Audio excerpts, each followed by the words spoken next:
Hey everyone, welcome to Marketing for Designers podcast. I'm your host, Masha Coyne, a messaging strategist and a copywriter for the interior design industry.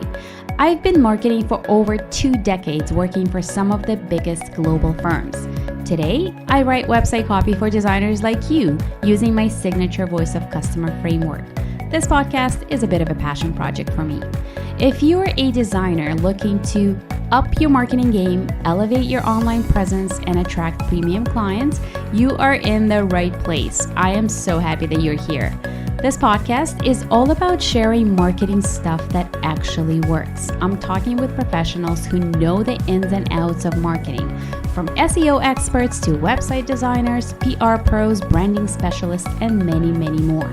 But here's the really exciting part. I've also persuaded some incredibly successful interior designers to open up about their marketing journeys. It's like we're sneaking a peek under the hood of their businesses. They'll be talking about their marketing strategies and tactics that worked, the bullets they dodged, and even the missteps they made along the way. So you don't have to. It's real and it's packed with juicy lessons you won't find anywhere else. And of course, there will be episodes with just you and I, where I'll break down the secrets of killer website copy and messaging, giving you all the tools you need to attract your dream clients. So settle in and let's get into it. Here's to elevating the marketing of your interior design brand. Okay, so today I want to talk about why podcasting is not just a great marketing mechanism for your interior design business. It's actually a great platform for storytelling, making connections, and for really elevating your brand. So if you're an interior designer looking to establish yourself as a thought leader, or maybe you want to just attract your dream clients or simply build your network, you will love this episode. So my guest today is Kimberly Spencer. She's an award-winning high-performance trauma-informed coach, TEDx speaker, and the founder of Crown Yourself and CEO of Communication Queens, and #1 best-selling author of Make Every Podcast Want You, How to Become So Radically Interesting You'll Barely Keep from Interviewing Yourself, which was named one of the top books of 2024 to change your life. Kimberly is a mom of 3, and she's on a quest to revolutionize mindsets from fear to faith so that you can stand in your power. Her work has been featured on Netflix, ESPN, Forbes, and so many other media outlets. That's a hell of an impressive resume, Kimberly. Welcome to the show. Thank you so much for having me, Masha. I'm so honored to be here with you and your audience of interior designers. Well, this is an exciting topic. So podcasting for me personally, we're talking about podcasting today. Podcasting for me personally has been absolutely game-changing for my business to kind of increase my visibility and kind of put me on the map in the interior design world. But from working with interior designers, I know that's not always their typical go-to marketing strategy. So I kind of want to change some minds today, and I am excited. I'm hoping you can help me do that, and by sharing your experience and some tips on why podcasting should be as part of every designer's marketing toolbox.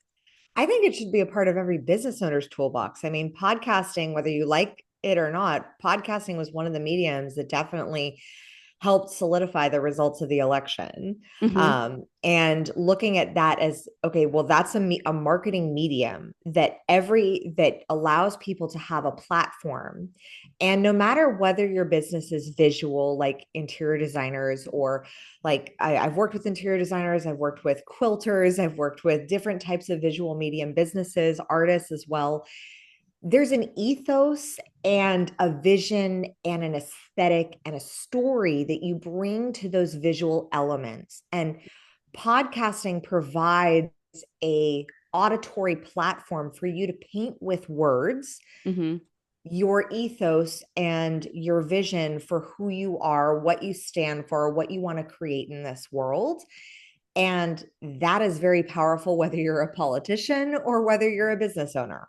Mm-hmm. So that's interesting, but you did mention a couple of things, and we just chatted right before we hit record. It is, designers and other service providers and business owners that are in this visual industry, they feel more comfortable maybe on Instagram, on Mhm. LinkedIn, on Facebook, whatever that may be. Why podcasting specifically? Why do you think it's a powerful? Why do you think they should be podcasting, whether it's having their own podcast or maybe being a guest on a podcast? So I'm a big fan of guesting. Well, I have had my own two podcasts for the past two podcasts for the past 2 years, but uh, one podcast for 5 years. Mm-hmm. And I've had the Crown Yourself podcast with my coaching business, and then Communication Queen came when I birthed my second business. And while having your own podcast is great for establishing your visibility, really being able to practice and leverage your voice, practice your message, and also get, if should you choose, like to practice the interview skill set and meet new people who Mm-hmm. could become mentors. I mean, I've had phenomenal mentors now become friends because of my podcast. Mm-hmm. But guesting, I found, and I've measured this with my own business, guesting was one of the most profitable forces of lead generation for my coaching company, and has been, and generated over $250,000 in new business revenue. And when we did that, I was like, gee, I wonder if that worked for a coaching business. How could that work for other businesses? And I give heaps of examples in my book, Make Every Podcast Want You, of the different types of business owners we've worked with, whether it's a bookkeeper or a business coach or a relationship coach, or one of our clients who has a very visual based business. She designs these beautiful quilts. She We focused her strategy on getting her on podcasts that really allow her to speak to her ethos and her vision, which was a big vision of contribution to the planet. It was a big vision of contribution for moms, especially single moms. She had a huge heart for single moms because she was one. And that those experiences humanize your business so that it becomes more than a transactional experience working with you, especially when you are in the sacredness of someone's home. Like that's a transformational relationship that you want to cultivate. And one of the things about podcasting is it's a very intimate medium. Mm-hmm. Like, where your listeners are listening to this, it could be in your car, it could be on your Starbucks run, it could be while you're, taking a shower. Like, you could be naked while listening to this. Mm-hmm. That's a very intimate experience. But also, if you're listening to this in your earbuds, we are literally as close to your brain as possible. That's a very intimate connection that you're building with a listener and with also the host. And so one of the strategies that we encourage leveraging is, build relationships with the person on the other side of the mic, not as a transactional relationship, like I'm going to sell you on my services, but like, let's see where this can go. Just like any relationship, I like to think of a podcast interview as like a first date. And Mm-hmm. it's like, let's see where this can go. Let's see how we vibe with each other. And let's see what potential we can unlock and how we can support one another. I like that. You're kind of positioning it as a one to one, even though it is one to many in a podcasting world, but it is one to one, whether it's like you said, whether you're developing this relationship with a host or with the audience, because that person on the other end is, in the car. That's what happens to me. Like I'm in the car, I'm just listening to this guest. So I feel like a lot of it is about sharing your story, sharing your why, all of those things. And that's perhaps the difference between other channels. Mm-hmm. So I love that it's a great tool, but it is different because it's an audio centric tool. It's different from Yes. other tools. So what tips do you have on how we can best leverage podcasting, knowing that it is audio, mainly audio? Obviously, there is a video component a lot of times, but mainly audio. It's mainly audio. And not surprisingly, though, YouTube is the fastest growing podcast platform out there. Mhm. So, yes, it started out as audio, but it's moving into visual. And if you want to go on visual podcasts that hit both the auditory medium and the visual medium, and you have a great backdrop behind you that really represents your aesthetic and what you bring to the table as an interior designer, like, there can be connection through that visual medium. YouTube has been growing the fastest beyond Apple Podcasts, beyond even Spotify, and even Spotify video podcasts, they are trying to catch up. I know every So single person is telling me is like, you got to move this podcast to video. Everybody's on YouTube. I'm like slowly getting into it. yeah, because YouTube has adopted certain they've just innovated more. Unfortunately, Apple, after Steve Jobs passed, like they just aren't innovating as much, even though they were like the godfather of podcasting. But now YouTube has innovated to the point where you can stop up. Like the great thing about a podcast app player is you can stop in the middle. You go out, you're driving your kids to school, you go to get the groceries, and you get to catch up where you're at. You don't have to restart the video. YouTube used to have it be where you had to restart the video and then you had to kind of find where you were Yeah. if you wanted to keep listening. Now it has a way that you can just keep listening and it'll just pause the video for wherever you're at, no matter what browser you're on. And so Mhm. that's a really powerful tool to recognize that, oh, people are they're hearing my voice, they're hearing my why, and they're also connecting with the what. And the thing about tools like Instagram and Pinterest for marketing as for interior designers specifically, yes, they're visual and they show the what, they can show the why. But if we look at Simon Sinek's TED Talk of Start With Why, like the seminal Start With Why TED Talk, that's why people, raving fan customers, come to you, is there's a connection. There is a, sometimes it's even indecipherable in words, but you're just like, I just like the way that you vibe. I like your aesthetic. I like what you bring to the table. Let's see how this works.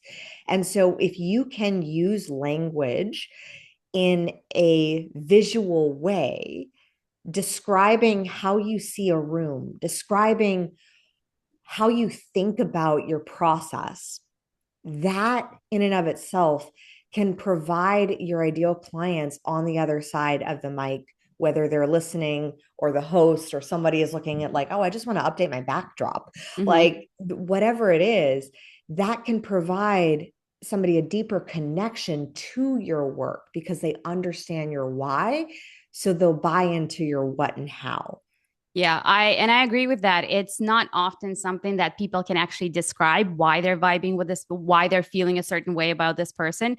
So as part of the work that I do write like copywriting for interior designers' websites, and oftentimes I interview their clients, and the question that gets me the most is when I ask them, "Well, what was it that made you choose this designer out of all the other designers that you've considered?" And they're like, I'm not sure. I just like it's something that I felt. I love the way she listened to me. I love the way she got me. Sometimes they tell me stories like, I don't know, she brought me treats every time, or she remembered my kids' birthdays. It's those things that are like not very tangible. They're not like, Mm-hmm. well, it's the streamlined process and all the things that she does. It wasn't that. It's the chemistry and something they feel. And podcasting, whether it's audio and video together, and now that we know that it's almost always now on YouTube as well, that Mm-hmm. allows for that connection to kind of be formed.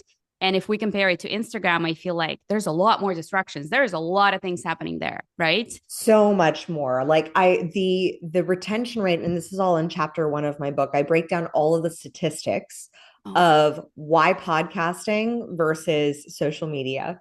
mm-hmm. If you look at the intention of why people listen to a podcast, like why someone is tuning into this podcast, mostly they're listening to learn. 3 out of 4 podcast listeners report that they tune into a podcast to listen to learn. So they're listening with intentionality versus, do you remember the reason why you went on social media last time? Maybe you were bored. Maybe it's just a bad habit. Maybe it was FOMO. Maybe it was to check on how you're posted. Maybe it was maybe you wanted to share something. Maybe you just needed to go to the bathroom and just wanted a break from your kids. Like Yeah, yeah. whatever it is, but there's a multitude of different reasons as to why someone goes on social media, and the intention spans prove it, because the average listener tunes into a podcast on average for 20 minutes to a podcast that they know, and they will test out a new podcast that they don't know for at least 5 minutes. Those Mm. retention rates are below any other platform, including YouTube, out of the water, because 1.7 seconds, that's on average for Facebook and Instagram, is the attention span of somebody looking at your stuff, and then they That's pretty scroll past. incredible when you think about it. I love what you said that there's an intention to learn. And I can actually confirm that obviously I don't have stats behind me, but I did poll at one point my audience when I was trying to develop a new product. I'm like, well, which way would you prefer to learn this new thing? A template, this, that? And I give them like a bunch of options. Podcasting was number one thing. It's like release an episode of that. And then sometimes I have, some of the people on my Instagram is like, oh, you should do a podcast episode on that. I'm like, that's so interesting. I have this whole white paper, but no, they want a podcast episode where they can just consume it the way they would prefer. Mm-hmm. And I always tell my coaching clients, I say, look at the mediums in which you like to consume your marketing, because that's going to give you a clue. Because perception is projection, and we attract who we are. If you like to consume a medium, a marketing medium in a certain way, and you as a consumer, your audience is most likely going to like to consume it similarly in the same way. I had this with one of our clients, one of my coaching clients. She was doing all these summits. And she was actually talking with me to invite me to speak on her summit. And I said, I haven't seen a great ROI from summits, and that's just my business. But I said, I'm curious as to why you're doing it. And she said, oh, I just, this is the strategy that I've been given. Because, we can, there's a bajillion different ways to market your business. Yeah. And she said, oh, this is the strategy that my coach said I should have. And I said, okay, well, how many summits have you attended? And she was like, oh, she's like, I've signed up for several, but I never attended them. And I said, how many summits did you actually go back and listen to? And like that you signed up for? And she's like, oh, again, none. And I said, well, what is the marketing medium that you actually like to use and leverage? And she's like, podcasts. And I said, well, there you have it. And I said, I guarantee you, if you switch your marketing from doing summits as what someone else said you should do to doing what you like to consume, you're going to attract an entirely different audience. And she ended up working with me as her business coach, and her business just blew up after that. It was amazing. That's so interesting. And I have so many questions, like from how do you find the good podcast? But let's say, and maybe we'll get back to that question, but let's say interior designers that are listening, let's say they found a couple of good podcasts. They pitched themselves as a guest. They decided, and maybe you can share some guidance in terms of how do you even pitch? Or maybe it's in your book. I don't know. I'm like, I already wrote it down to get your book. So I can't wait to read that. But let's say they've identified a good outlet, a really good podcast. What should be, is there like one, two, three things that you should include in your guesting on a podcast? From the pitch standpoint or during the interview? During the interview. Okay, during the interview, To stand out, to really stand out. You've got the pitch, you've got the booking, you did it, you nailed it. Congratulations. The biggest thing that you can do is start by just actually caring about the person's audience. Ask, if you don't know who the host audience is, find out. Ask where they're at. If the host doesn't automatically give you that information up front, ask more questions, because then you know who you're speaking to. And one of the things that we recommend with our clients, especially those in visual businesses,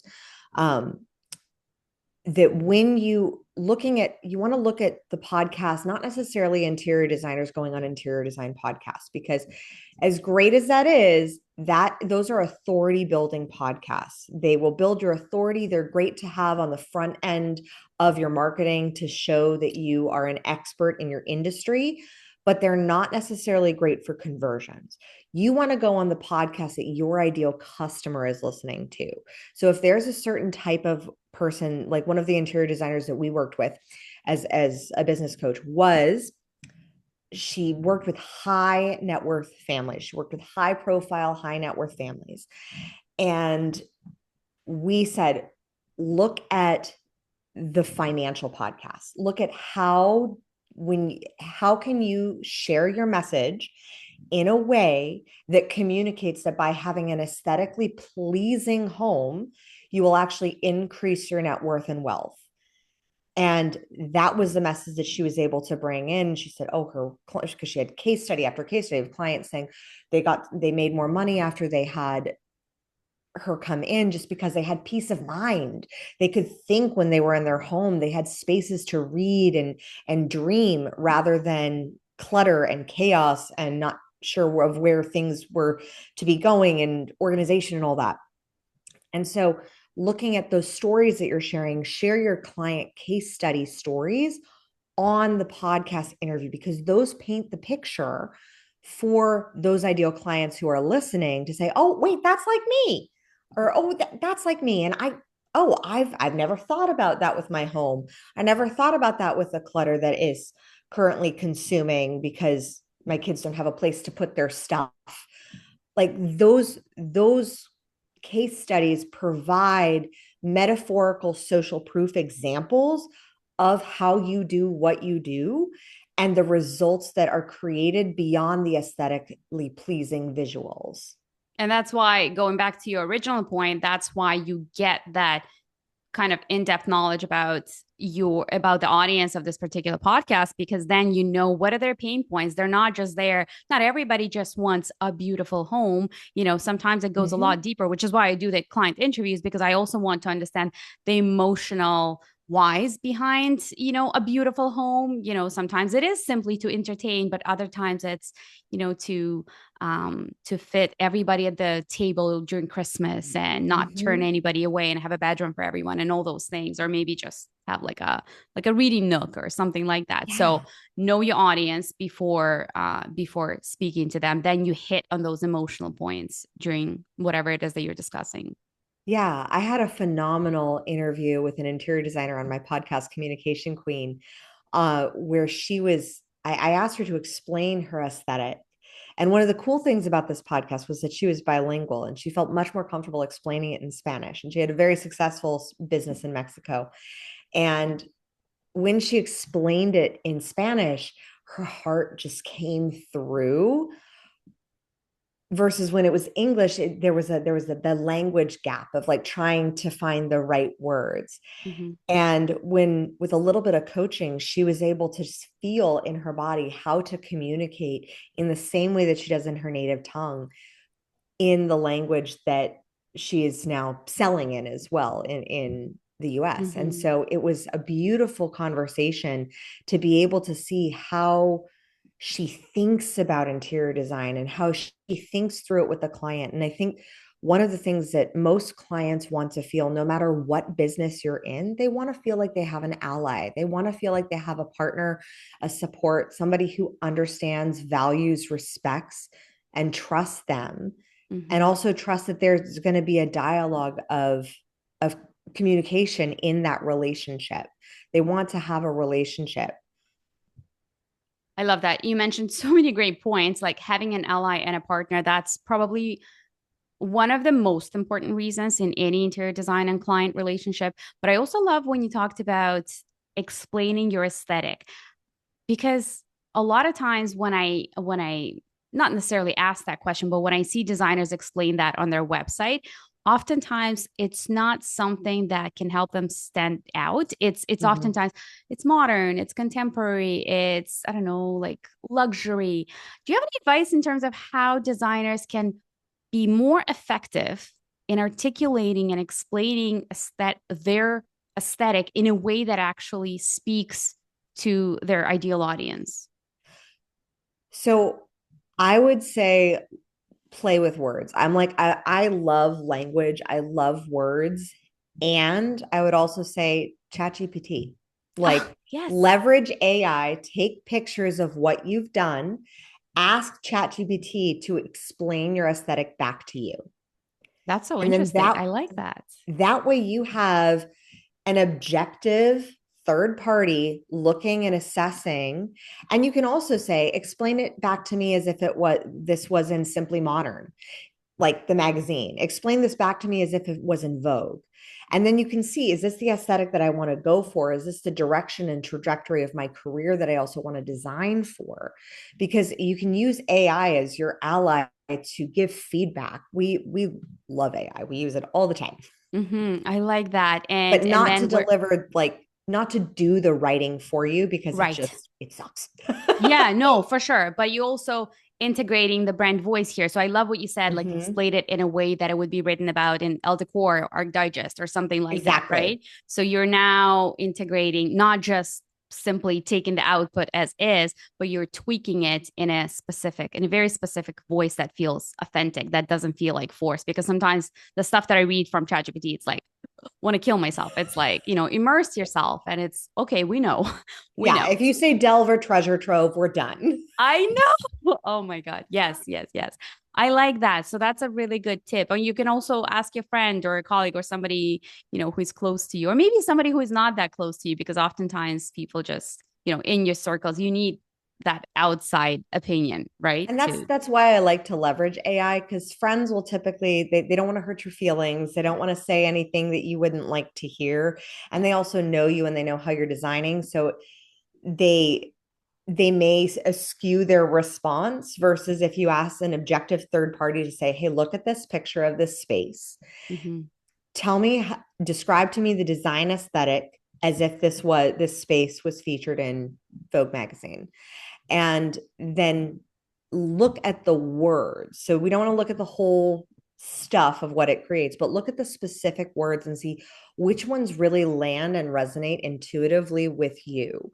Because words have feeling. And like you said, Masha, like when you've done your client surveys of like for your clients, of interviewing their clients and seeing what words, how did they connect? It's a feeling that Yeah. people go for. People buy based off of emotion.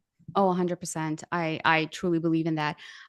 You also mentioned a couple of things earlier that one, um, you know, people's goal, like interior designers' goals are to attract their dream clients, but another is podcast could be good for establishing your authority. And I'm kind Mm-hmm. of curious because sometimes people, interior designers, other service providers, they feel a little bit self-conscious kind of putting yourself out there. And I know I feel it sometimes, speaking publicly or sharing your voice, your opinion. I'm wondering what mindset shifts do you have to embrace to kind of tackle that, to attract whether your clients or to share your authority. What needs to change? Oh, you're talking to someone who surprisingly, I did not speak in kindergarten for 6 months. I was so painfully shy. Whenever I was called on, I would actually pee myself. Like I was so shy. That's like I stalked my best friend in order to make her my best friend. That story is I included in my book.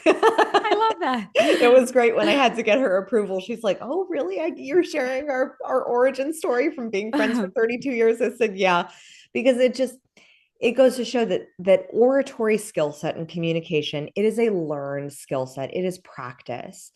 And I was talking to a client of mine who was taking this big TED Talk thing where she was preparing to have her TED Talk. And she's like, Kim, but you did your TED Talk in 3 weeks. I said, yeah, but I also have 20 years of performance theater, improvisation, communication technique.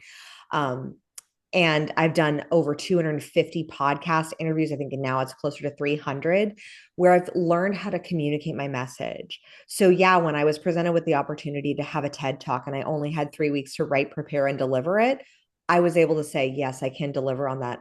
I can seize that opportunity because I knew I could back myself. But I had 20 years of performance experience to back that. Hmm. So it starts with starting small. And that's why I love podcast interviews, because even if you feel a little shy of speaking to other people, like large crowds, podcast is still a one-to-one medium. So even though this may be blasted out to thousands, if not hundreds of thousands of people, it's still just us. Hmm. And that there's a safety in that and a protection that the natural introverted side of me is very happy with. Yeah, I'm sure.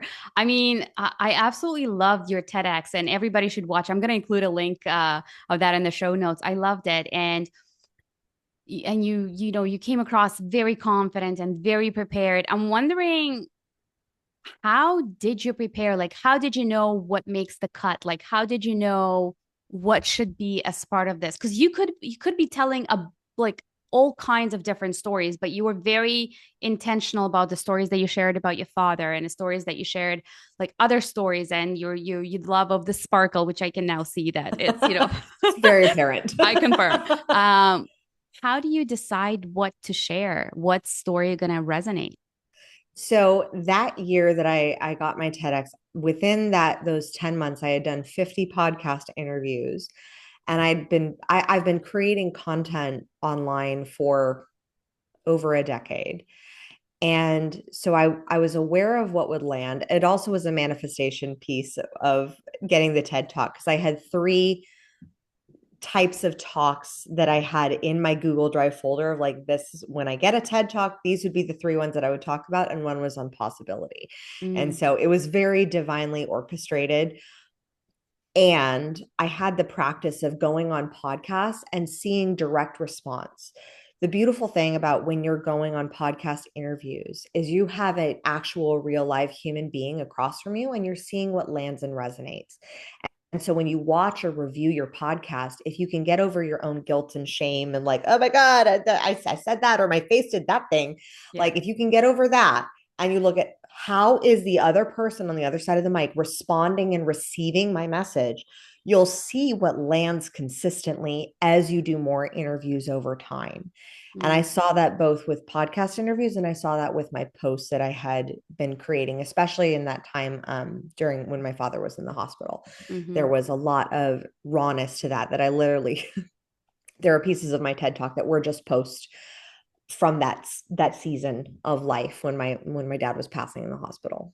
I see. Okay. So I feel like a lot of it is just like raw honesty and just Mm-hmm. like honestly, just putting yourself out there, whether you think, because what stops me sometimes from showing up with very personal stories, and I feel like my clients feel the same, is that, well, is this relevant? How is this Mm-hmm. relevant in the business context? But then after I share a personal story every now and then, like let's say I post 5 businessy posts and then one would be like a personal story, that's the story that's going to be like feedback, comments, personal messages. Mm-hmm. So it wins every time. We connect with humans, like as much as we can connect and resonate with a business message, humans connect with humans. And one of the key points that I talk about in my book is how feelings, when you can impart the feeling of courage. And I mean, think about it from your client's perspective. Sometimes they're entrusting their home into your hands. That is an act of courage and bravery. So if you can understand and layer and communicate the courage that goes into making the decision, the courage that goes into certain decisions that you've had to make and overcoming those fears, it creates a connection based on a vibration, an emotional vibration of courage that actually resonates and attracts and magnetizes people to you. I love that. I love that. Um, Is there anything that I haven't asked you that you think is so important when interior designers are putting themselves out there, starting to guest on podcasts? Is there anything that is an absolute must, like a non-negotiable? So we've talked about authority podcasts. We've talked about going on podcasts that your ideal customer is listening to. And then the third piece of our strategy that I really want to focus on is that story piece. Mhm. There are unique aspects as to why you got into the business that you're in, as to who you are and what made you today to be who you are and what you do today. Maybe you're a single mom. Maybe you were a college dropout.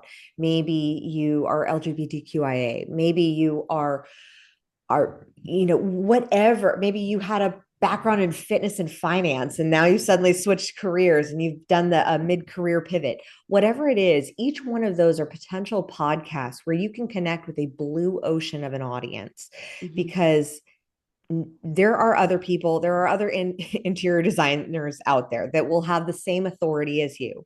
There are other interior designers who will have the same customer avatar, but your story is never a saturated market.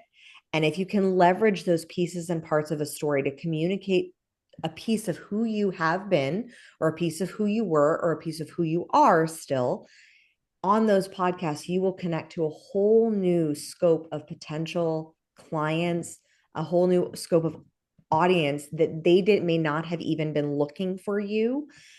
And they're like, oh my God, I'm so glad I found you. So to take, for example, a single mom, like let's say you're a single mom, you started your business and you were in a narcissistic abusive relationship. If this is you, I am so sorry you went through that. There are podcasts for narcissistic abusive relationships that you could go on if you feel comfortable speaking about those experiences. I want to caveat this. This does not mean you get to trauma dump all over the internet. Yeah. We want to be aware of when we share stories that anything that we're sharing that's personal, vulnerable, or courageous is healed versus trauma dumping with blame, shame, and guilt still attached to it. But if it is healed and you go on those podcasts, imagine a single mother who's listening to a podcast about narcissistic abusive relationships, and you're sharing your story about how you just moving a few things around in your house after you divorced that jerk, how you felt liberated and your space felt clean again from not having to have that energy in your home. That single mom's going to be like, oh my, maybe I need to move a few pieces of furniture around. Like, I don't know how to do it, but like, maybe I need to move some things around. It creates a connection to a deeper audience, and they connect to you because of who you are and what you've been through, not just because of how great your skill set is and what an amazing color palette you can create. I like that. And I feel like what I heard just now is that oftentimes when interior designers are trying to set themselves apart from somebody else in the interior design space, they're like, well, it has to be like a really, really crazy differentiation, but it doesn't have to be. What you said is that it's your story that differentiates you. You could have the exact same process, the exact same aesthetic, the exact same look and feel that any other designer out there in your vicinity. But Mm-hmm. what's going to set you apart is your story. And that's enough of a differentiator. It Yeah. doesn't have to be monumental, it could be just your story. And that's what sets you apart. And that's how Yeah. you build that connection, by relaying that little aspect that could potentially resonate with similar people like you. Yeah. Yeah. Your story is never a saturated market, and you will always be standing on the stage of one when you share it. I like that. I like that. That's beautiful. Um, well, you've shared so many good things in this episode. I want to ask you one more question. Yeah. What's one practice or one habit that you've adapted? It could be personal, it could be professional, that has been game changing for you. The decision to just show up, because that's there is a great quote, and I come from a background in Hollywood. My first career was as a screenwriter. I had my first my dream accomplished when I was 24. Danny Trejo starred in the movie that I co-wrote. And so I love, I've always had my origins in storytelling, whether it was storytelling through movie narrative, storytelling through my Pilates business, storytelling through my ecom business, storytelling through coaching, and like rewiring people's stories about their businesses in their heads, or getting people to share their stories more on podcasts. Mm-hmm. Like, storytelling has been the through line of every career evolution that I've had. And since I started out with my roots in Hollywood, growing up in LA, there is a quote by Woody Allen, who's this famous director, and he says 80% of success is just showing up. And that is a motto that has been ingrained in me from musical theater to where I have laryngitis and I can't speak, but somehow I can get up on stage and belt out a song. And you still show up and you still do the performance, and then you go off and you rest. And now I'm not saying do it at the sacrifice of yourself, but I am saying that when you make a commitment to go on a podcast, when you make a commitment to go on and borrow other people's audiences, show up to that strategy, show up for your business, show up for your clients, and keep just showing up, and success will show up at your doorstep. Oh, I love that. This is so deep. And this could apply to honestly any area of life, like showing up and working out, showing up as far as good nutrition and all the things. Like, this is applicable in so many different areas. Yeah, because you're not going to want to Yeah. sometimes. Like, there will be days, Yeah. believe me, Yeah. when you don't want to, you don't feel like it, the stars aren't aligned. I get it. And how do you show up anyways? Amazing. Amazing. Kimberly, thank you so much. I absolutely loved having you as a guest. And I'm going to share all the things that I mentioned earlier, like the YouTube of your TEDx talk and the link to your book. How can interior designers find you if they want to connect with you or work with you?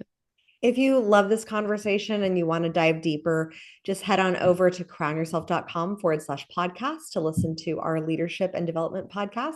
And if you want more specific tips about how to leverage podcast guesting for your business as your marketing strategy, head on over to communicationqueens.com/podcast. Amazing. Thanks so much, Kimberly. Thank you so much.